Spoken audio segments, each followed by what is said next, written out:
ഞാൻ പറഞ്ഞത് അവനെ കമ്മ്യൂണിസ്റ്റും കോൺഗ്രസുമായിട്ടല്ല ഞാൻ സ്നേഹിക്കുന്നത്. എൻ്റെ ഹൃദയത്തോടടുത്ത ആളുകൾ എന്നുള്ള നിലയിലാണ് എനിക്ക് സ്നേഹം. സ്നേഹത്തിൽ രാഷ്ട്രീയം വേണം.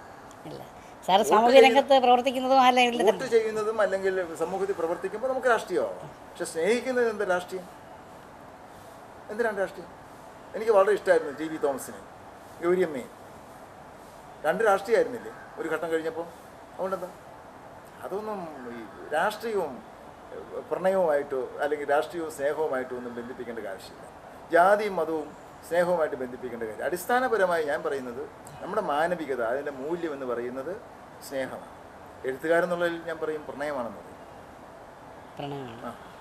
ആ പ്രണയിക്കുന്ന മനസ്സിന് മാത്രമേ ഉദാത്തമാകാൻ കഴിയുള്ളൂ. ജീവിതത്തിൻ്റെ ഒരു സന്തോഷങ്ങൾ അനുഭവിക്കാനും പങ്കുവയ്ക്കാനും സാധിക്കണമെന്നുണ്ടെങ്കിൽ മനസ്സ് പ്രണയഭരിതം ആയിരിക്കണമെന്ന് ഞാൻ പറയും. അത് വലിപ്പച്ചെറുപ്പമില്ലാതെ ഏത് ലിംഗഭേദമില്ലാതെ തന്നെ. എന്തോ വലിപ്പം എന്തോ ചെറുപ്പം, അത് ആര് നിർണ്ണയിക്കുന്നു? ഇപ്പം നമ്മളിരുന്ന് സംസാരിക്കുന്നു, ജോബി എന്നോട് ചോദ്യങ്ങൾ ചോദിക്കുന്നു, ഇത് തിരിച്ചിരിക്കും അങ്ങോട്ടും ആകാൻ പാടില്ല. എനിക്ക് ജോബിയോട് ചോദ്യം ചോദിക്കാൻ മാത്രമുള്ള അവസ്ഥയില്ല. ഒക്കെ ആകാം നമ്മുടെ സമൂഹത്തിൽ. ഇപ്പോൾ എന്നോട് നമ്മൾ സംസാരിക്കുമ്പോൾ ഞാൻ പ്രസരിപ്പിക്കാൻ ആഗ്രഹിക്കുന്നൊരു ഒരു വിചാരം എന്താണെന്ന് ചോദിച്ചു കഴിഞ്ഞാൽ, ജീവിതത്തിൽ സ്നേഹത്തേക്കാൾ കവിഞ്ഞിട്ടൊന്നുമില്ല. അതിനു മുമ്പിൽ ജാതിയോ മതമോ ഒന്നും പ്രശ്നമില്ല, ഒരു ഭിന്നതയില്ല. സമ്പത്തൊന്നൊരു ഘടകം പോലുമല്ല. നമുക്ക് ഹൃദയപൂർവ്വം സ്നേഹിക്കാൻ കഴിയുന്ന ഒരു സമൂഹമായിട്ട് രൂപാന്തരപ്പെടുത്താൻ പക്ഷേ അധ്യാപകൻ എന്നുള്ളതിൽ ഞാൻ ശ്രമിച്ചതാണ്. അധ്യാപകൻ എന്നുള്ള നിലയിൽ അത് കാര്യമായിട്ട് ശ്രമിക്കാൻ കഴിയും. ഒരുപാട് വിജയിക്കാൻ കഴിയും. എഴുത്തിൻ്റെ വഴികളാണ് ഞാൻ പറയാം. എൻ്റെ എഴുത്തിൻ്റെ എൻ്റെ ഞാൻ സ്വീകരിച്ച വിഷയങ്ങൾ അല്ലെങ്കിൽ എൻ്റെ തീംസ് എന്ന് പറയുന്നത് അത് ഏതെങ്കിലും ഒരു പെറ്റി ആയിട്ടുള്ളൊരു കാര്യത്തെ ഫോസ്റ്റർ ചെയ്യുന്ന യാതൊന്നും ഞാൻ എഴുതിയിട്ടില്ല, ഒന്നുമില്ല. എന്നോട് അടുത്ത കാലത്ത് നമ്മുടെ ബൈജു ചന്ദ്രൻ്റെ ഭാര്യ ബീന ഒരു സമ്മേളനത്തിൽ വെച്ച് ഇങ്ങനെ പറഞ്ഞു, മലയാളത്തിൽ ഏറ്റവും കൂടുതൽ ഒരു അമ്മ മനസ്സുള്ള ഒരു പെൺ മനസ്സുള്ള എഴുത്തുകാരനാണ് എന്ന് എന്നെ വിശേഷിപ്പിച്ചു. എന്ന് പറഞ്ഞാൽ എൻ്റെ ക്യാരക്ടേഴ്സ് വെച്ചിട്ട് ആ കുട്ടി നന്നായിട്ട് സ്റ്റഡി ചെയ്ത് പറഞ്ഞതാണ്. ഞാൻ ഇന്ന് വരെ ഒരു സ്ത്രീയുടെ ഒരു ചീത്ത മുഖം ചിത്രീകരിച്ചിട്ടില്ല. സ്ത്രീക്ക് ചീത്ത മനസ്സില്ല എന്നാണ് എൻ്റെ വിചാരം. ഞാൻ ചിത്രീകരിച്ചിട്ടില്ല. ഏറ്റവും കൂടുതൽ വിമൻ എംപവർമെൻറ്റ്, അതുകൊണ്ടാണല്ലോ ഒടുവിൽ പർവ്വതങ്ങളിലെ കാറ്റ് ഇന്ദിരാ പ്രിയദർശിനിയെ കേന്ദ്ര കഥാപാത്രമാക്കിക്കൊണ്ട് എഴുതിയ നോവൽ, എൻ്റെ നോവൽ. രാഷ്ട്രീയത്തിലെ ഒരു എല്ലാവരും തമ്മിൽ അഭിപ്രായവ്യത്യാസമോ അല്ലെങ്കിൽ ആദരിക്കപ്പെടുന്നതോ എതിർക്കപ്പെടുന്നതോ ആയിട്ടുള്ളൊരു ഇന്ദിരാഗാന്ധി അല്ല ഞാൻ പറഞ്ഞത്. മറിച്ച് ഇന്ത്യയിലെ ഏറ്റവും കൂടുതൽ കരുത്തേറിയ വനിത നമ്മുടെ സാമൂഹികമായ അന്തരീക്ഷത്തിൽ എങ്ങനെ ആക്ഷേപിക്കപ്പെട്ടുവെന്നും അധിക്ഷേപിക്കപ്പെട്ടുവെന്നും സ്ത്രീയായി പോയതുകൊണ്ട് അവരനുഭവിക്കേണ്ടി വന്ന പീഡനങ്ങളാണ് ഞാൻ പറഞ്ഞത്. കന്യകാമറിയത്തിൻ്റെ കഥ ഞാൻ എഴുതിയിട്ടുണ്ട്, ഹൃദയത്തിലൊരു വാൾ എന്നുള്ള നോവൽ. കന്യകാമറിയത്തിൻ്റെ കഥയാണ് ഞാൻ പറഞ്ഞു വെച്ചാൽ ഏറ്റവും കൂടുതൽ വേദനിക്കുന്ന, ഈ സമൂഹത്തിൽ ഏറ്റവും കൂടുതൽ വേദനിക്കുന്ന ആരാണ്? സ്ത്രീയാണ്. ഒറ്റപ്പെടുന്ന ആരാണ്? സ്ത്രീയാണ്. അതിപ്പോൾ നമുക്ക് എല്ലാം അധികാരം കിട്ടി, പരിഷ്കാരം കിട്ടി, എല്ലാം കിട്ടി അല്ലേ? 1/3 ഭാഗം സ്ത്രീകൾക്ക് റിസർവ് ചെയ്ത് വെച്ചു തദ്ദേശ സ്വയംഭരണ സ്ഥാപനങ്ങളിൽ. പക്ഷേ സ്ത്രീക്ക് ലിബറേഷനുണ്ട്, അവളുടെ വിമൻ എംപവർമെൻറ്റ് സംഭവിച്ചിട്ടുണ്ട്. സാക്ഷരതാ പ്രവർത്തകനായിരുന്നു ഞാനിവിടെ, ഞാൻ ഡയറക്ടറായിരുന്നു, സ്റ്റേറ്റ് സൊസൈറ്റിയുടെ ചെയർമാനായിരുന്നു. രാജ്യം മുഴുവൻ ഓടി നടന്ന് സ്ത്രീ സമത്വത്തെക്കുറിച്ചും സ്ത്രീ വിമൻ എംപവർമെൻറ്റിനെ കുറിച്ചും ഒക്കെ പ്രസംഗിച്ചിട്ടുണ്ട്. പക്ഷേ എവിടെ എംപവർമെൻറ്റ് ഉണ്ടായി? ഉണ്ടായി. സാറിന് ഈ സ്നേഹം പറയുന്നല്ലോ, സ്നേഹം പലപ്പോഴും വിലങ്ങ് തടിയായിട്ടുണ്ടോ? ഈ ഒരു ഭരണകർത്താവ് അല്ലെ സാക്ഷരതാ മിഷൻ്റെ ഇതിൻ്റെ ഡയറക്ടർ അല്ലെങ്കിൽ ബാലസാഹിത്യ ഇൻസ്റ്റിറ്റ്യൂട്ടിൻ്റെ എൻസൈക്ലോപ്പീഡിയ ഒക്കെ ഇരുന്നപ്പോൾ അത് പക്ഷേ I was a very powerful administrator. I am so kind. ഞാൻ ദയാലുവാണ്, പക്ഷേ കർക്കശ പ്രകൃതിക്കാരനാണ്. 10 ഒപ്പിടേണ്ടവൻ 10 ഒപ്പിടണമെന്ന് എനിക്കറിയാം.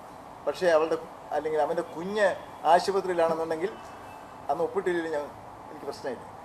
അതുപോലെ ഒരു കാര്യം ചെയ്യുന്നതിന് സ്വാഭാവിക നീതിക്കനുസരിച്ച് ചെയ്യാൻ കഴിയുന്ന കാര്യം കൃത്യമായിട്ട് ചെയ്തിരിക്കണമെന്നും പരമമായ നിർബന്ധം എനിക്കുണ്ട്. പക്ഷേ അറ്റ് ദ സെയിം ടൈം ശാരീരികമായൊരു അവശതയുള്ള ഒരാൾ അല്ലെങ്കിലത്തേക്ക് കുടുംബപരമായിട്ടുള്ള ഒരു ബുദ്ധിമുട്ട് നേടുന്നു. ഐ വാസ് സോ സിമ്പതറ്റിക് എന്ന് പറയല്ല വേണ്ടത്. ഞാൻ അവർക്ക് അറിയുന്ന നിമിഷങ്ങൾ അവരോടൊപ്പം ഇരുന്ന് കരഞ്ഞിട്ടുണ്ട്. അതും ഹൃദയാലുത്വമാണ്. ഭരണകർത്താവ് കർക്കശ പ്രകൃതക്കാരനായിരിക്കണം, പക്ഷെ ഹൃദയാലുവും ആയിരിക്കണം. അത് എപ്പോൾ ഹൃദയാലുത്വം വേണമെന്നും എപ്പോൾ കർക്കശ പ്രകൃതി വേണമെന്നും തീരുമാനിക്കുന്നിടത്താണ് നമ്മുടെ ജഡ്ജ്മെൻറ്റിൻ്റെ പ്രത്യേകത നിൽക്കുന്നത്. ഇത് കുടുംബത്തിൽ എങ്ങനെയാണ് കൊണ്ടുവന്നത്? കുടുംബത്തിൽ ഭാര്യയ്ക്ക് എനിക്ക് തോന്നുന്നു ഞാനൊരു ശല്യക്കാരനാണെന്ന് എനിക്ക് തോന്നുന്നത്. കാരണം അവർക്ക് ഏറ്റവും വലിയ പ്രശ്നം എന്ന് വെച്ചാൽ സമയം പാലിക്കാനുള്ള ഒരു പ്രശ്നം. ഞാനാണെങ്കിൽ സമയസൂചികൾ ഇങ്ങനെ കൃത്യമായിട്ട് ചലിക്കണമെന്ന് നിർബന്ധമുള്ള ആളാണ്. ഞാനിവിടെ പിന്നെ ജോലി ചെയ്യുന്ന സമയത്ത് ഒരുമിച്ച് പോരാനായിട്ട് ഞങ്ങൾ രാവിലെ തയ്യാറായാൽ 9:30 ഞാൻ തയ്യാറായാൽ ഞങ്ങൾ ഒരുമിച്ച് ഒരിക്കലും പോകുന്നില്ല. കാരണം പുള്ളിക്കാരത്തേക്ക് ലേറ്റ് ആവും. അത് പിന്നെ നമുക്ക് പറയാനൊക്കത്തില്ല. കാരണം കുട്ടികളെ വളർത്തുന്ന കാര്യത്തിലും കുടുംബം നോക്കുന്ന കാര്യത്തിലും സ്ത്രീക്കാണ് പ്രശ്നം. നമ്മൾ എന്തെല്ലാം പുരോഗമനം പറഞ്ഞാലും നമ്മൾ രാവിലെ നമ്മുടെ ജോലി നോക്കി പത്രം വായിച്ച് കൃത്യമായിട്ട് കാര്യങ്ങൾ ചെയ്തു പോകും. അപ്പോൾ അടുക്കളയിൽ നിന്നുകൊണ്ട് ഒരു പാവപ്പെട്ട പെണ്ണ് പണിയെടുക്കുന്നുണ്ടാവും. ഒരു കുഞ്ഞ് കരയുമ്പോൾ എടുക്കുന്നത് അമ്മയായിരിക്കും, അല്ലേ? കുട്ടിയെ സ്കൂളിൽ നമ്മളൊക്കെ സഹായിക്കും, ഇല്ലെന്നല്ല ഞാൻ പറയാം. പക്ഷെ എന്നാലും വേദനിക്കുന്നത് എപ്പോഴും അല്ലെങ്കിൽ കൺസേൺ ആകുന്നത് എപ്പോഴും അമ്മയാണ്. ജീവചരിത്രം എഴുതേണ്ട സാഹചര്യം എങ്ങനെയാണ്? ഞാൻ എം പി പോളിൻ്റെ ജീവിതത്തിൽ സി ജെ തോമസിൻ്റെ ജീവിതത്തിൽ എഴുതിയിട്ടുണ്ട്. എന്ന് വെച്ചെന്നാൽ ആരാ എം പി പോളും സി ജെ തോമസും? മലയാളത്തിൽ ചില തുറന്നങ്ങ് പറയുകയാണ്, എം പി പോളിനെ പോലെ മഹാനായ മനുഷ്യൻ ഈ ഭൂമിയിൽ ജീവിച്ചിട്ടുണ്ടെന്ന് സംശയമാണ്. അത്ര ഹൃദയാലുവായ മനുഷ്യൻ, അത്ര മഹാപണ്ഡിതൻ, ഇംഗ്ലീഷ് സാഹിത്യം കടഞ്ഞു കുടിച്ച മനുഷ്യൻ. പക്ഷേ ആ മനുഷ്യനെ കോളേജിൽ നിർത്തിയില്ല. തൃശ്ശൂർ സെൻറ് തോമസ് കോളേജിൽ നിന്നും ചങ്ങനാശ്ശേരി സെൻറ് ബർക്കമൻസ് കോളേജിൽ നിന്നും നിരാർദ്രമായി പുറത്താക്കപ്പെട്ട വ്യക്തിയാണ് എം പി പോൾ. മഹാനായ അധ്യാപകൻ. അത് സംഘടിത മതത്തിനെതിരായിട്ടുള്ള പോരാട്ടം. 2 മുണ്ടശ്ശേരി മാഷ്. മുണ്ടശ്ശേരി എന്തൊരു ഉത്പതിഷ്ണുവായ മനുഷ്യനായിരുന്നു. ഒരിക്കലും കോളേജ് അധ്യാപകനായിരുന്നു തൃശ്ശൂർ സെൻറ് തോമസ് കോളേജിൽ. സ്വൈര്യം കൊടുത്തിട്ടില്ല മുണ്ടശ്ശേരിക്ക്. കഥ എഴുതിയതിന് ജയിലിൽ പോകേണ്ടി വന്നയാളാണ് പൊൻകുന്നം വർക്കി. സി ജെ തോമസ് ഇവിടെ പുരോഗമനവാദിയായിട്ട് ജീവിച്ചു. മരിച്ചത് വലിയൊരു ആശുപത്രി വെച്ചിട്ടാണ്. ഡെഡ് ബോഡിയും കൊണ്ടുവന്നില്ല. കാരണം കൊണ്ടുവന്നാൽ എവിടെ സംസ്കരിക്കും എന്നുള്ളത് പ്രശ്നമായിരുന്നു. ഈ തലമുറയിലാണ് ഞാനും വരുന്നത്. ഞാൻ പള്ളിയായിട്ട് നേരെ വഴക്കടിക്കാൻ പോയിട്ടില്ല. പക്ഷേ ആവശ്യത്തിലധികം പീഡനങ്ങൾ പള്ളിക്കകത്തു നിന്നുകൊണ്ട് അനുഭവിച്ചിട്ടുണ്ട്. ഞാൻ കണ്ണുനീരോടുകൂടി എന്നെ ഏറ്റു വാങ്ങിയിട്ടുണ്ട്. ഘോഷയാത്ര നടത്തിയിട്ടില്ല, തെറി വിളിച്ചിട്ടില്ല. പക്ഷേ എൻ്റെ അനുഭവങ്ങൾ മുഴുവൻ സാന്ദ്രീഭവിച്ചിട്ട് ഞാനത് പുറത്തേക്ക് പ്രകാശിപ്പിച്ചത് എം പി പോളിൻ്റെ കഥയിലൂടെ, സി ജെ തോമസിൻ്റെ കഥയിലൂടെയാണ്.